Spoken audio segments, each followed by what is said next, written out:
Be stimulated toward wholesome thinking.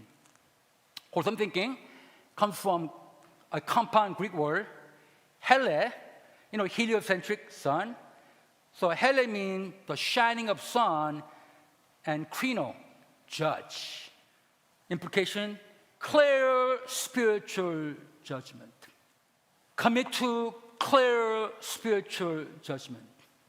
If we don't, we can eventually fall by this sort of nonsense. God certainly is love, but love is not God. You know why people respond that way? Because many churches actually now teach this kind of nonsense. When you say love is God, it means that God has only one attribute, love. That would make God like a grandpa who cannot say no to his grandkids. So whenever disaster struck like that, you question God. I thought God is love, love is God. But God is love means he could have other attributes like holiness. And also being sovereign, God can permit things to pass in our life that may look like not very loving to human eyes. It is like from distance watching a man in a white gown with a saw about to cut out a leg of a person as what an evil person. But upon close look, it is surgeon amputating a leg that's gangrene. Oh, that looks really painful, but it's for the good of this person. That is what God allows. He allows pain to make sure that you don't suffer even greater pain and suffering. Wholesome thinking, don't be so gullible to accept everything the mainstream media and social media throw at you. Demolish arguments and every pretension that says itself about the knowledge of God. We have every thought to make it obedient to Christ. Thought like this: that biological sex is social construction.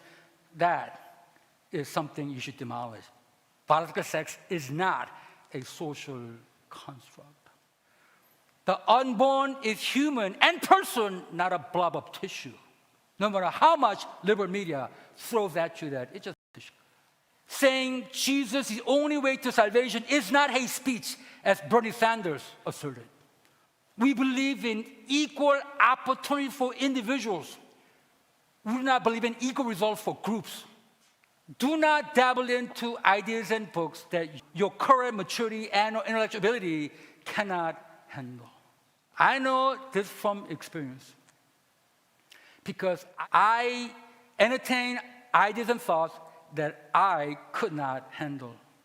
The doubt began with what my liberal professor said. I was 25 years old, attending a liberal seminar in Washington, D.C., and one student in the class said, "Should we bring the Bible to the class?"